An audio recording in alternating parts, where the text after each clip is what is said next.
What I would like to see is Parks Canada recognize that we have more capability, more experience than they do. They fight dozens of fires a year. We fight hundreds of fires a year. Woo! So what I would like.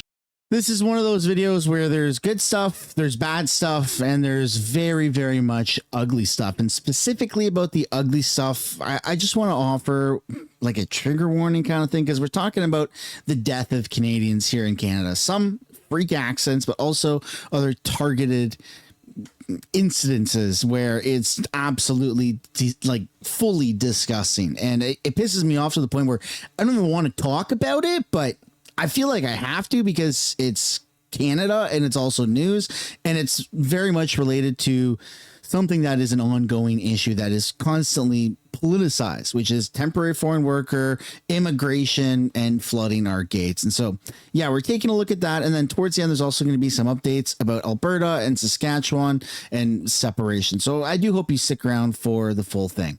Welcome back to the channel. Welcome back to another video, everybody. Before we get into it, I really want to encourage everyone to hit the like button and subscribe if you haven't yet already. It does really help grow the channel. I don't say that to be annoying. Trust me, I've been saying it for years, because 60 or 70% of you that are watching are actually not subscribed. So just, find a way to shut me up and just hit that subscribe button. And now we have a message from today's sponsor that really focuses on news from the left and from the right and bringing it towards the middle so that you can find the truth. We find this increasingly more and more common. The left is saying something and the right is saying something else. So where lies the truth? Well, luckily, I've actually partnered with Ground News to be able to deliver you the truth. Let's use this story in particular, how Mark Carney is going to be slashing a bunch of different public sector jobs in order to save 7.5% starting in the fiscal year of 2026. Now, Ground News offers this bias distribution bar where you can see how many left-leaning sources there are covering this topic and how many right-leaning sources there are covering the exact same topic. And when you filter by the left, you can see that everyone's saying, oh my goodness, Mark Carney is going to be doing this incredible thing where he's going to be cutting a whole bunch of money. And then when you go to the right, they're saying, how is Mark Carney going to be able to possibly do this? It's always a mix of opinions from the left and opinions from the right, and the actual truth lies somewhere in the middle. Now, my favorite thing about Ground News is the blind spot feed.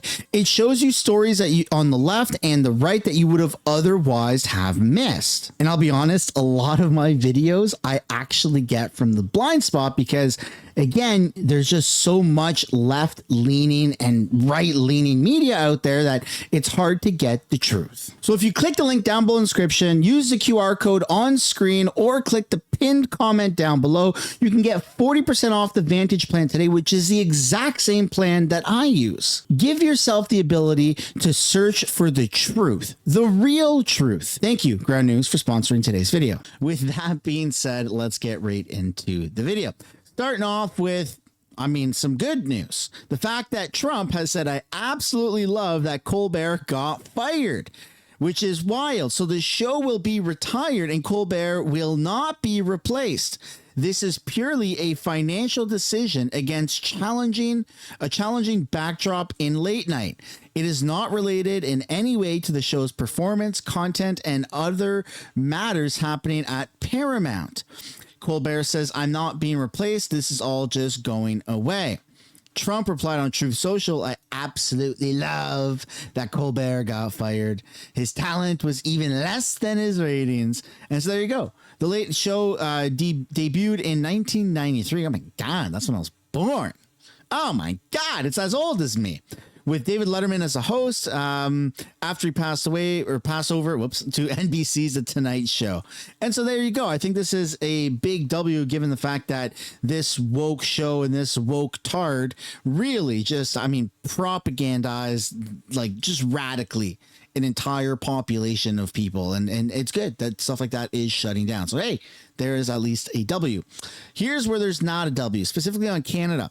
The Canadian Pensions Plan Investment Board says they are keenly interested in adding more tolls across Canada.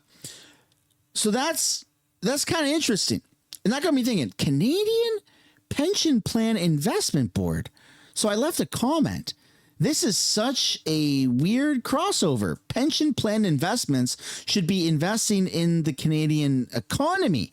Public traded companies, safe dividend paying companies, right? So like Enbridge, I don't like the insurance companies, but Manulife, also the banking sector, RBC, CIBC, TD, Nova Scotia, like all of the, like that's what investing in the Canadian economy is about. And then also not just the big dogs, but smaller companies here in Canada.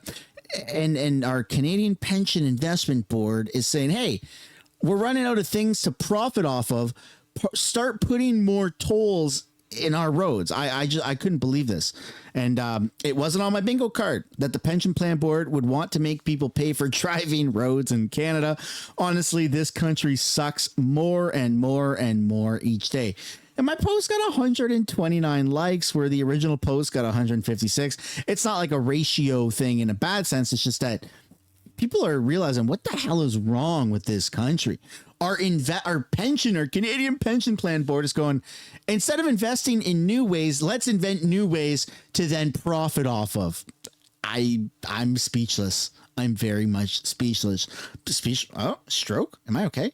And now, speaking of speechless, this next segment, that probably in the next 4 minutes, is likely to piss you off. So for those that feel very uncomfortable talking about death, especially here in Canada, I guess I encourage you to skip ahead. If you want to see it, then it is the news. So here we go. So a teen was fatally struck by a small plane that crashed into a dock in Lake Scugog, Ontario. In other news we're following, a teenager is dead after being struck by a plane that crashed into a boat dock in Ontario's Lake Scugog this afternoon. The crash happened in Lake Scugog in a community east of Toronto around 12:30 this afternoon. We'll continue to follow the story and bring you all the latest developments as they become available. Okay, so that's, I mean, obviously my heart goes out to all those that were affected. What a freak accident. And now we're getting into not so much freak accidents. This next piece is like devastating, man. This was posted by Ryan Garrettson. Canada's become such a crime-ridden shithole. This is such a sad story. I hope they find the scum that did this. Begin with a family search for answers, grief-stricken after their loved one, a 70-year-old woman, was fatally stabbed in North York yesterday. And these are photos provided by the family of Shahnaz Pastanji. She had just finished buying groceries, part of her Thursday morning routine, according to her husband, when she was attacked in a commercial parking lot near Shepherd and Don Mills. Investigators say the stabbing appears to have been unprovoked. Shahnaz's two daughters say they want people to remember how optimistic their mom has always been. She would never really let us be sad. She always found the way to light things up for us. Few funerals for a few older people in the family in the past couple months, and mom always said, I don't want people crying. I want laughter. I want a celebration of life.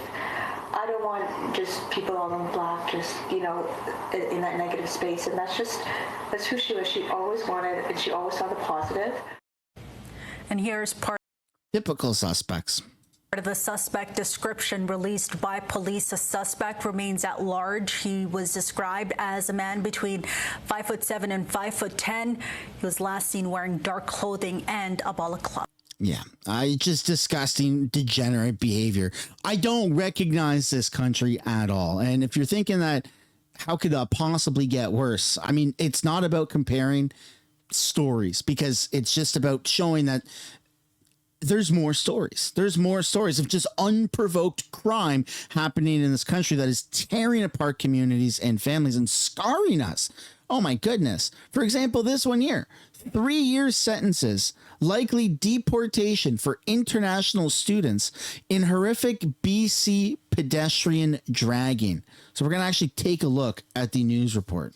Two young men who came to Canada on student visas are in jail tonight after being sentenced in a horrific hit and run in Surrey. A 47-year-old father and husband was struck and dragged to his death. CTV's Michelle Bernoro has a story and a warning. Some may find the details disturbing. It was an absolutely horrific case, and it was an extremely sad case. The case this prosecutor was talking about involves the criminal actions of two men, Gaganpreet Singh wearing the green shirt and Jagdeep Singh. These two had no previous criminal history. They made a terrible decision that day. On January 27th of last year, the two men in a red Mustang captured on surveillance video that night struck a pedestrian who was lying on a Surrey road. A distraught witness on the phone with 911 saw it happen. Oh my God! Oh my God! Oh my God! Oh my! What happened? Oh, someone just hit him. Right over. The two men got out of the car, but despite the witness telling them a man was under the Mustang, they sped off. They then drove another 1.3 kilometers with the victim trapped underneath the vehicle. From my understanding, during the sentencing, they panicked, they became nervous and didn't know what to do. The victim, identified only as JG at the family's request, was dragged 1.3 kilometers. The men then worked together to dislodge JG from under the car and left him lying on the side of the road. It's not known if JG died immediately when hit or after he was dragged. The victim was well loved by his family, his friends, and members of his First Nation and his community. The men earlier pleaded guilty to 3 charges, including failing to stop after an accident and interference with a dead body. They've been sentenced to 3 years prison. He took full responsibility. He didn't deny or minimize his role in any of this, and he entered a guilty plea at a very early stage. After a sentence was handed down, the men were handcuffed and taken into custody. They're expected to face deportation to India after they serve their time. Nah, man, more than 3 years. In fact, what do you... I can't believe I'm about to ask this, but what do you think the punishment for that type of crime should be? Should we just immediately deport people, or should there be a different kind of punishment? Let me know, either sentencing, or I'm not going to insinuate anything, but just let me know down in the comments, because this is getting out of hand. This is disgusting. This shit pisses people off so much. Oh my goodness. I need to move on before I get too friggin' angry here. Now we're going to talk about Alberta and Alberta separation, sort of. Danielle Smith is under fire for basically the Jasper National. What is wrong with me today? The Jasper National Park wildfires. People are saying, media is saying, local government is saying that it was her fault. And she's saying, hell no, wasn't my fault. This was a federal failure. It was federal jurisdiction, and the federal government blocked a bunch of controlled burns. Watch Danielle Smith put everybody in their place. Report into the Jasper wildfire response says the province regularly requested information and tried to make decisions. The report also says that incident commanders spent more time managing inquiries instead of directing the response. Did the province make the situation worse in Jasper? We absolutely did not. I'm very disappointed that this report politicizes what actually should be a very successful example of unified command and support between municipal, provincial, and federal government. As you know, the Alberta government provided $181 million worth of support, disaster recovery program funding, evacuation payments. We supported the Red Cross. We gave tourism support. We reestablished the Jasper Food Bank. We gave property tax relief. We rebuilt a seniors complex, and we supported regional transit services. I think that it is important to understand that this was a federal fire. It took place in a federal park, and it was a federal Parks Canada response. We stayed on standby awaiting their request for supply and support, which they gave to us, or which they ultimately did end up asking us to do, and we moved into unified command only after the fire had breached Jasper and burnt down 1/3 of it. So I would have liked to have seen 2 things come out of this report. Number one, a recognition that the reason why we ended up with such tragic circumstances, in part, was because of inappropriate forest management practices that doesn't cut down deadwood trees. And also, I wish that they had to ask for unified command faster, because we were not asked for support until after the town burned down. So whatever it is that they are trying to do to deflect blame, I'm not impressed with it, and I would ask for an apology from the city as a result. We want to work collaboratively with our municipal and federal partners, but pointing fingers at others when they should be looking at what they can do to improve their own response would have been a far better outcome as we approach the year anniversary. And this is just a clarification question. Yeah, you're going to see Danielle Smith get attacked on all fronts. I believe she's got an election on the horizon. There's a lot of things, a lot of moving parts going on with Alberta right now. And any reason to attack Danielle Smith and to hurt either the separatist referendum movement or to hurt Danielle Smith's career, everything and anything is going to be thrown at her. So I'm not surprised that they're trying to bring this up again. Of my question one, did the province at any point during the wildfire response get feedback that it was getting in the way of the wildfire? Not at all. In fact, when we showed up with equipment, we showed up with tankers, we showed up with personnel.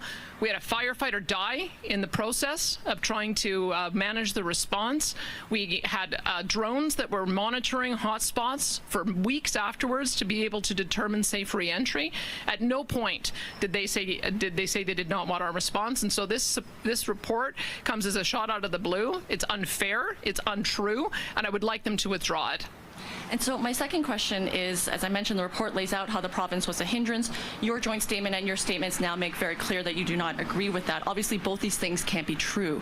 With all that said, how will the province work to make things better next time around? Well, let me tell you what's happening right now. Right now, there is a fire on the Cold Lake Air Base, and we have an agreement with the federal government that we are the first responder to manage that fire. We have mutual aid agreements with First Nations as well, where the federal government has agreed that we are in a better position to be the first responder.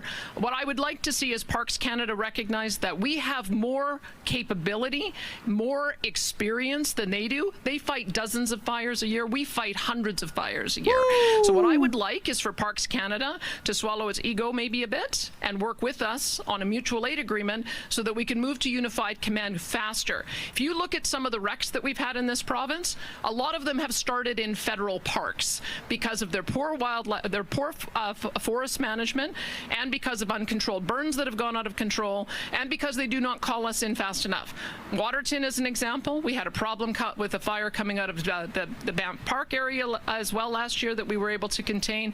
Jasper is an example, and we have several First Nations that have not recovered because of fire, because the federal government is not working with us on a response. On Fox Lake, we also have a problem in Sturgeon Cree Lake. We have a new problem with Chip Lake that we hope to have a new response with the federal government. But pointing fingers, casting blame, that is not what the purpose of the exercise is. We all have to look at what we have done in the past and how we can improve. And I don't think that Parks Canada and the town of Jasper have done an adequate job of that. I hope they go back to the drawing board. Thank you. Oh, wow. That was a freaking slam dunk. I mean, this is kind of the difference between liberals and conservatives across the board. Conservatives don't typically look to politicize things. Like, conservatives' ideology is just, here's what needs to be done. It's what's best for people. I'm not doing this for political points. I'm doing it just to get it done anyways. And if it scores political points, then whatever, but I'm going to do it anyways. The liberals, on the other hand, look to do everything that's advantageous for political points. So much so that they want to hurt Alberta and the UCP government by letting it burn, letting Alberta burn. Like, it's just so weird that the federal government would have had all those restrictions on controlled burns in Alberta and put up all that red tape for them to do what they need to do for proper forest fire management. Then a forest fire happens and the federal government's like, what? You're to blame. That's crazy. Anyways, vote liberal. Like, it's just so bizarre. I think that liberals, just kind of a generalization, would rather people die than to save them and not really score political points, or to save people even if it goes against their ideologies or their climate change agenda. It's weird. It's so freaking weird. But I'd love to know what you guys think down below in the comments. Maybe I'm looking into it too much. I feel like I'm almost like kind of gaslight myself with some of my takes because they're just so opposite of what the mainstream media pushes out there and what our federal government tells us, that I sometimes feel like I'm losing my mind. But for the most part, you guys kind of validate me in the comments. So I feel like we're all kind of on the same page about this. And now we're going to take a look, since we were talking about Alberta, we got to talk about Saskatchewan because, well, the premier of Saskatchewan appeared on Power and Politics and he had this to say about tariffs. Canada's premiers will meet with the Prime Minister in Huntsville, Ontario next week, where they'll talk about the government's response to the Canada-U.S. trade war. Part of that response is Mark Carney's plan to fast-track major projects, which today saw significant pushback from First Nations chiefs following a summit the Prime Minister called to reassure them. What we see and from what we hear, this is a predetermined process. A process that is disrespectful, top-down, and divided Indigenous leaders by privileging some voices over others. Scott Moe is the Premier of Saskatchewan, and he joins me now. Premier Moe, welcome back to the show. It's good to see you, sir.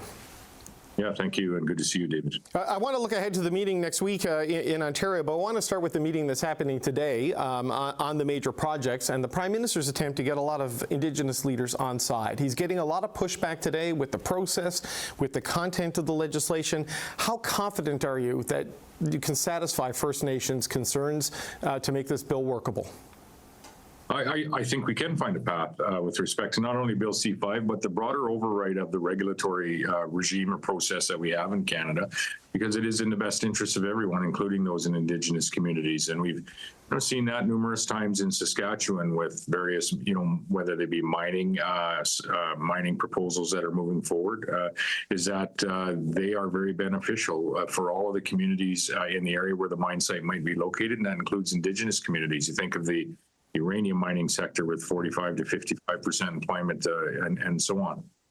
You got some pushback. I remember back in February, I think it was, when you said pipelines would be considered pre-approved. There's some concern that essentially what this legislation does is moves to a process like that on a national scale. So, I mean, how do you think the Prime Minister should proceed? Because there is a frustration coming out of this meeting that they just haven't done the work and people feel rushed and pressured on this one.